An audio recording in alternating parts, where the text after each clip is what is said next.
اعوذ باللہ من الشیطان الرجیم بسم اللہ الرحمن الرحیم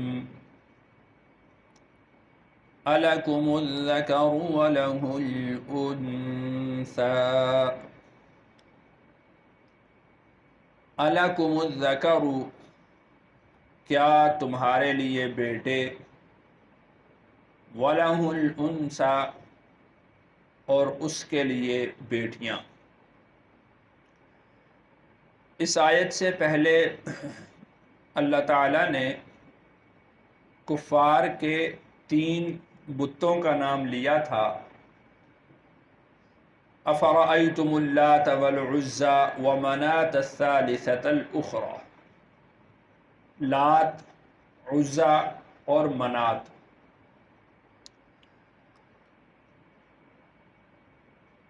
ان تینوں بتوں کے جو نام ہیں یہ مؤنث والے ہیں، یعنی زنانہ نام ہیں، اور کفار مکہ یہ کہا کرتے تھے کہ یہ تینوں جو بت ہیں یہ اللہ کی بیٹیاں ہیں۔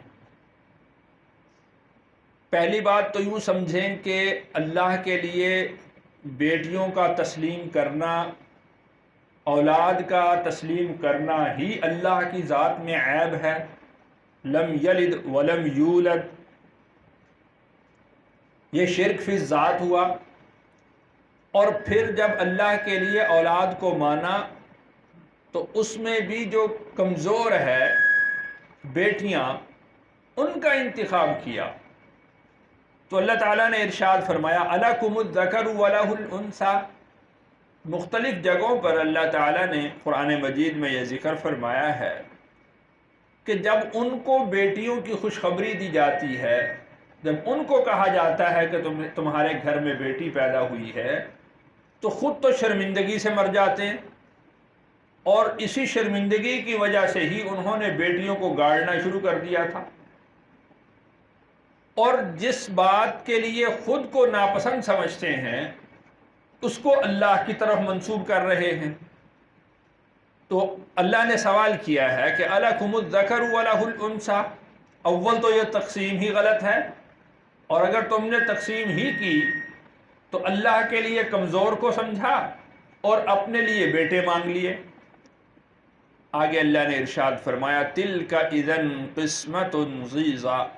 تلک، یہ، اذا قسمۃ، تب تو یہ تقسیم، ضیزی، بھونڈی ہے، بری تقسیم ہے، تم نے یہ جو تقسیم کر رکھی ہے۔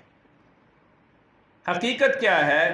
ان ہی الا اسماء، کچھ نہیں مگر یہ چند نام ہیں، سمیتموہا انتم وآباؤکم، جو نام رکھ چھوڑے ہیں تم نے اور تمہارے باپ دادا نے۔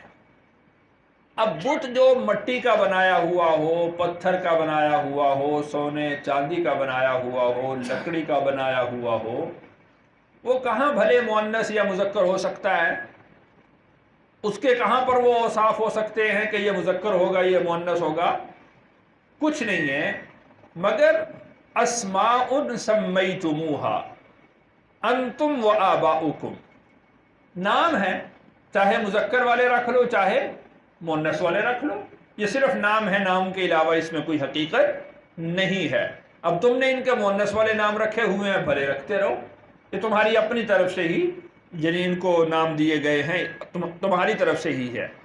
ما انزل اللہ بہا من سلطان، ما انزل اللہ، نہیں اتاری اللہ نے بہا، ان کے لیے، من سلطان، کوئی بھی سند، کوئی دلیل اللہ نے نازل نہیں کی کہ جن بتوں کو تم پوجتے ہو یہ بت مذکر ہیں یا مؤنث، اور کوئی سند اللہ نے نازل نہیں کی کہ جن بتوں کو تم پوجتے ہو یہ اللہ کے بیٹے ہیں یا بیٹیاں، کوئی سند اللہ تعالیٰ نے نازل نہیں کی۔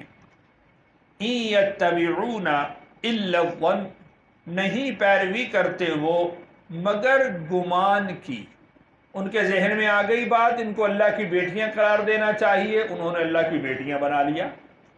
ان کے ذہن میں یہ بات آئی کہ یہ اللہ کے ہاں ہماری سفارش کریں گے، تو ان کو اللہ کا سفارشی مقرر کر دیا۔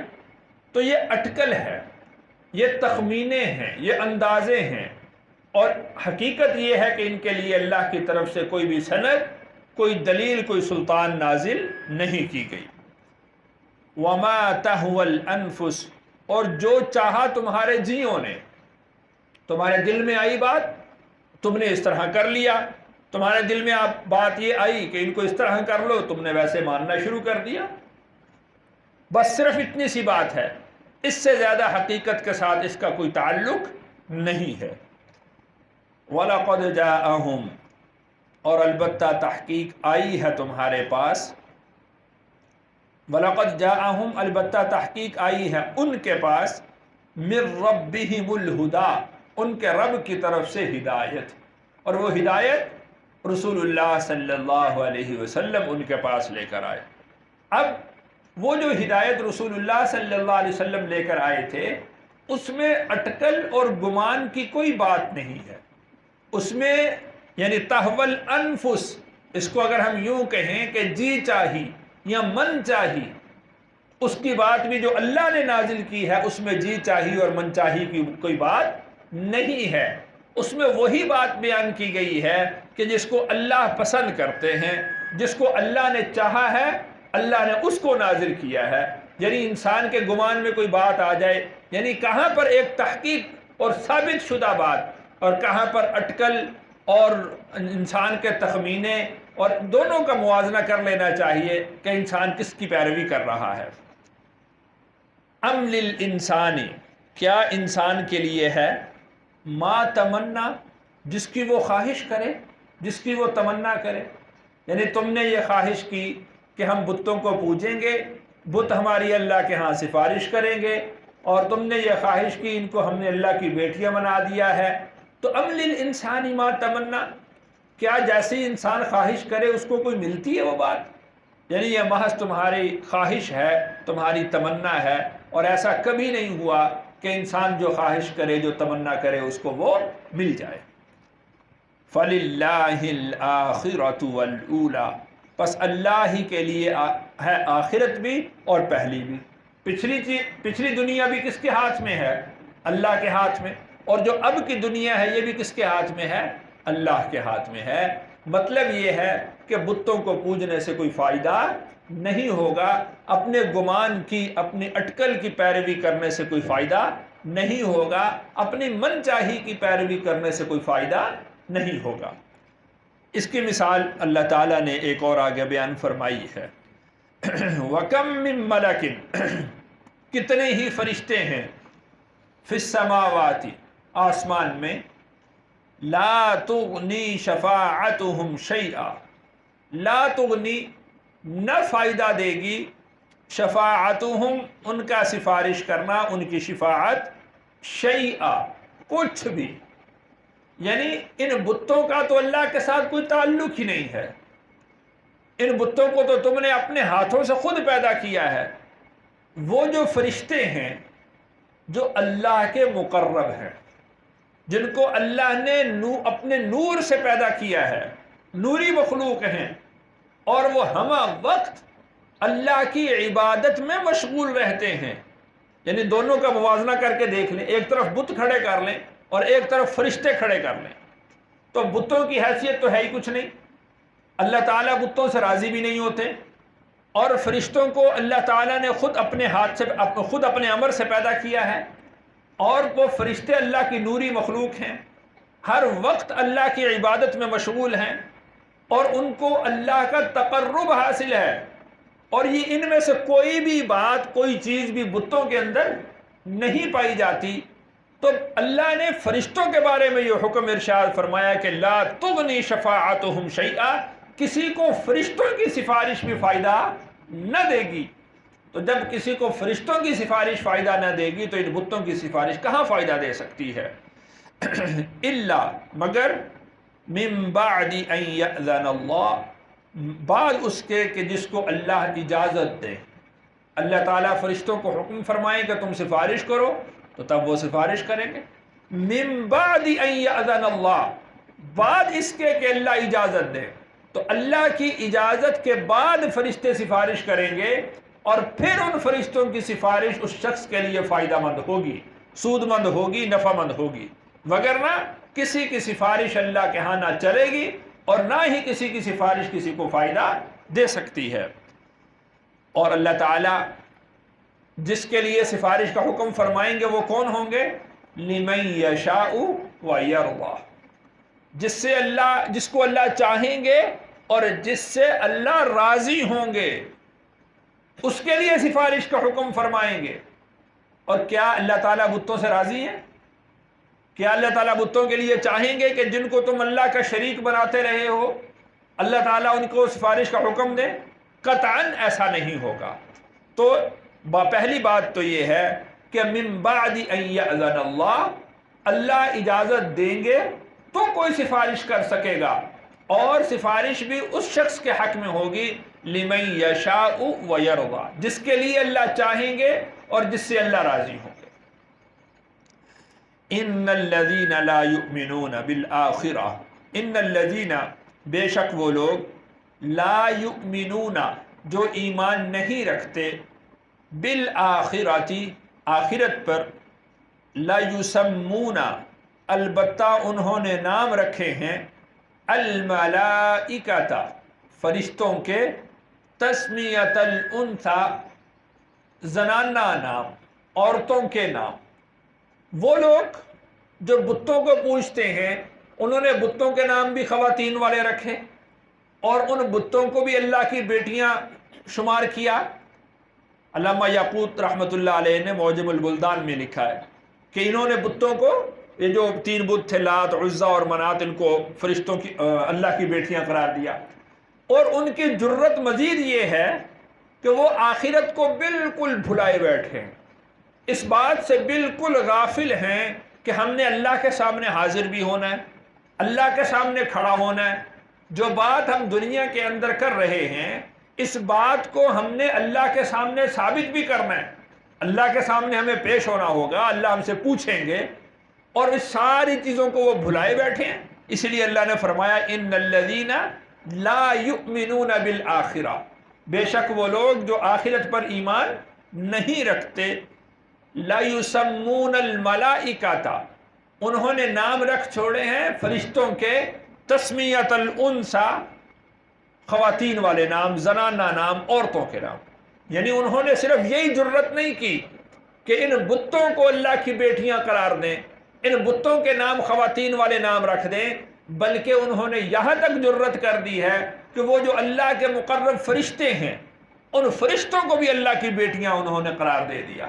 اور انہوں نے، یعنی یہاں پر ان کا گمان یہ تھا کہ جس طرح باپ عمومی طور پر بیٹی کی بات کو رد نہیں کرتا، اسی طرح اللہ فرشتوں کی بات کو رد نہیں کریں گے. اس لیے انہوں نے خواتین والے نام رکھے، اس لیے انہوں نے فرشتوں کو اللہ کی بیٹیاں شمار کرنا شروع کر دیا. وما لهم به من علم، اور ان کو اس بات کا کچھ علم نہیں ہے. کس بات کا علم نہیں؟ کہ وہ فرشتے مرد ہیں یا عورت ہیں. حقیقت میں فرشتوں کی تعریف ہی یہ ہے کہ وہ اللہ کی ایسی نوری مخلوق ہے جو نہ کھاتی ہے نہ پیتی ہے، نہ مذکر ہے نہ مؤنث ہے، نہ وہ کسی کی اولاد ہوتے ہیں نہ ان کی اولاد آگے کوئی پیدا ہوتی ہے. اللہ تعالیٰ فرشتوں کو خود پیدا کرتے ہیں، اور وہ جب مر جاتے تو ان کی نسل نہیں ہوتی، ان کو کھانے پینے کی حاجت نہیں ہوتی، وہ نر اور مادہ نہیں ہوتے، بلکہ وہ ان کی خوراک محض اللہ کا ذکر ہے، اللہ کی تعریف ہے، جو اللہ نے ان کے ذمہ کام لگا دیا ہے، فرشتوں کی خوراک وہی ہے. تو وما لهم به من علم، ان کو ان چیزوں کا علم ہی نہیں ہے. وہ فرشتوں کو بھی اپنے اوپر گمان کر رہے ہیں کہ جس طرح ہمارے ہاں نر اور مادہ ہوتے ہیں اسی طرح فرشتوں میں بھی نر اور مادہ ہے. ان یتبعون الا الظن، نہیں وہ پیروی کرتے مگر گمان کی. جیسے پہلے عرض کیا ہے کہ ان کے ذہن میں آ گئی بات تو انہوں نے مان لیا، ان کے جی میں آئی بات انہوں نے اس کو بھی مان لیا کہ اچھا یوں ہونا چاہیے، چلو ٹھیک ہے، یہ عقیدہ بنا لیتے ہیں. اس کے بارے میں انہوں نے تحقیق نہیں کی، سوچا نہیں ہے کہ اس کی حقیقت کیا ہے، اس کے بارے میں اللہ کا حکم کیا ہے، اللہ کی طرف سے احکامات کیا ہیں، اللہ کی طرف سے سند کیا نازل ہوئی ہے، انہوں نے اس چیز کی قطعاً پرواہ نہیں کی، قطعاً اس بات کی انہوں نے یعنی پرواہ نہیں کی، اس بارے میں نہیں سوچا، تحقیق نہیں کی، اور انہوں ان یتبعون الا الظن، ان کے گمان میں یہ بات آئی کہ باپ بیٹی کی بات کو عمومی طور پر رد نہیں کرتا، تو لہذا فرشتوں کو بیٹیاں بنا دینا چاہیے، چلو جی اسی پر عقیدہ بنا لیتے، انہوں نے اسی پر عقیدہ بنا لیا۔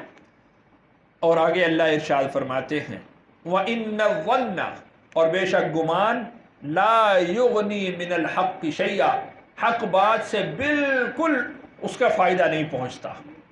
جو گمان ہوتا ہے، حق بات اس گمان سے ثابت نہیں ہو سکتی کہ ہمارا گمان یہ ہے، ہمارا عقیدہ یہ ہے۔ جو اپنا عقیدہ ہو اس پر قائم ہو جائے، اس پر دلیل ہو، پہلے دلیل ہونی چاہیے ہے، پھر اس پر عقیدہ قائم ہونا چاہیے، نہ کہ ایسے کہ پہلے عقیدہ بنا لے پھر اس پر دلیلیں گھڑتا رہے۔ ایسا نہیں، پہلے دیکھے دلیل کیا ہے، جو نازل شدہ دلیل ہے، جو سند ہے، جو سلطان ہے، اس کو پہلے دیکھے، عقیدہ اس کے بعد میں بنائے۔ یعنی اسی وجہ سے پہلے قرآن کو پڑھنا چاہیے، پہلے رسول اللہ صلی اللہ علیہ وسلم کی تعلیمات کو پڑھنا چاہیے، اور پھر اس کے مطابق اپنے عقائد بنانے چاہیے، اس کے مطابق اپنے اعمال بنانے چاہیے۔ ایسا نہیں ہونا چاہیے کہ پہلے تو عقیدہ بن گیا ہے، پہلے ایک نسل نے سنا، دوسری نسل نے سنا، تیسری نسل نے سنا، وہ سنتے سنتے ایک عقیدہ بن گیا، بھی ہمارا تو عقیدہ یہ ہے، ہمارے ساتھ تو یوں ہی ہوتا ہے۔ اب جب ایسا ہونے لگ گیا ہے، اب دلیل تلاش کرو بھی اس کی دلیل کہاں پر ہے۔ تو اس طرح جو گمان ہیں وہ حق بات سے بالکل فائدہ نہیں دیتے۔ وَإِنَّ الظَّنَّ لَا يُغْنِي مِنَ الْحَقِّ شَيْئًا، حق بات گمان سے کبھی بھی ثابت نہیں ہوتی۔ اللہ تعالیٰ سے دعا ہے اللہ تعالیٰ مجھے اور آپ کو قرآن کے علوم سے مستفیض فرمائے۔